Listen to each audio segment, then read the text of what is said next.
All right, let's go to Dale in Massachusetts. Dale, you're on Heart of the Matter. Hi, Shawn. How you doing, my sister?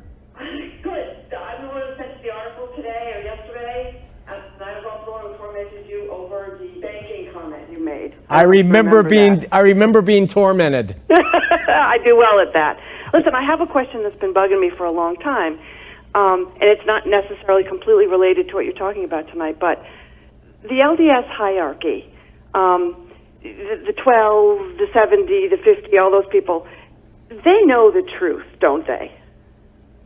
You know, it's a great question, Dale, because the reason why it's great is because there's so many differing opinions on it.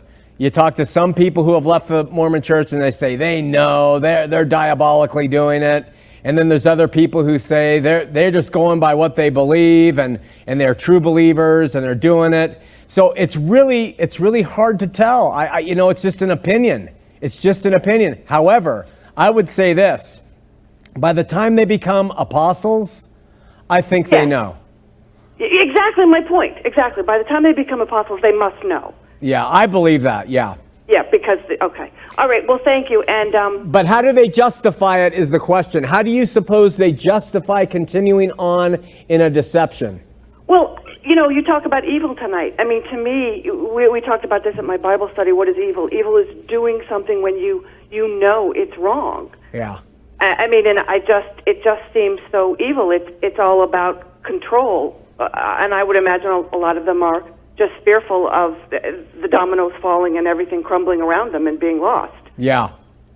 Yeah, I would imagine that's a huge pressure. I also believe that some of them believe it's the best thing going, and they don't think there's any real solution in Protestantism or Catholicism or Buddhism, so they justify their lie by thinking we're doing what's good in this world, which is not a justification at all.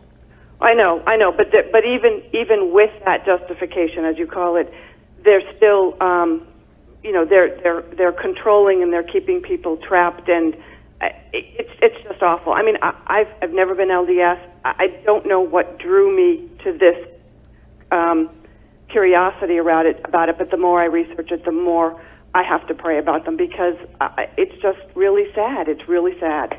I'm really glad you do, and I'm glad you were turned on to it, because through you, I was chastised about the value of bankers. Thanks, my sister. Yes. All right. Well, thank you, Shawn, for all you do and all you are, and give my love to your lovely wife. Okay, I'll do it. Thanks so much, Dale. Thanks. Bye. Bye-bye.